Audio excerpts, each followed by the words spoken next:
اگر کبھی کسی کا راز پتہ چل جائے تو سب سے پہلے تو اپنے دل میں یہ بات سوچیں کہ ہم کوئی بے عیب ہیں، ہمارے اندر عیب کوئی نہیں، کمزوریاں کوئی نہیں، غلطیاں کوئی نہیں، کہیں کوئی ہم نے کبھی غلط حرکت نہیں کی، کبھی نہیں جھوٹ نکلا ہم سے۔ بھائی معصوم تو فرشتے ہیں یا نبی ہیں؟ تو اگر کسی کا پردہ سامنے کسی وجہ سے کھل ہی گیا ہے، کسی کی کوئی بات سامنے آ ہی گئی ہے، تو اس کا کیا مطلب ہے ایک ڈنڈورا پیٹنا ہے؟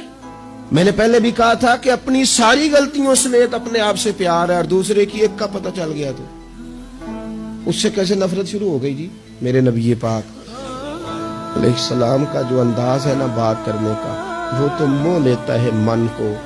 ابن ماجہ کے لفظ سنیے، نبی پاک علیہ السلام نے فرمایا کسی کی برہنگی اگر کہیں سے کسی کا کپڑا ہٹ گیا ہے تو دنیا میں اسے چھپا دے، رب قیامت میں تیری پردہ پوشی کر دے گا، اللہ پردہ پوشی تیری کر دے گا۔ اور فرمایا یاد رکھ کسی کے پردے نہ کھولنا، ورنہ تو گھر کے اندر موجود ہوگا، اندر ہی گھر کے اندر بیٹھے بیٹھے رب تجھے رسوا کر دے گا۔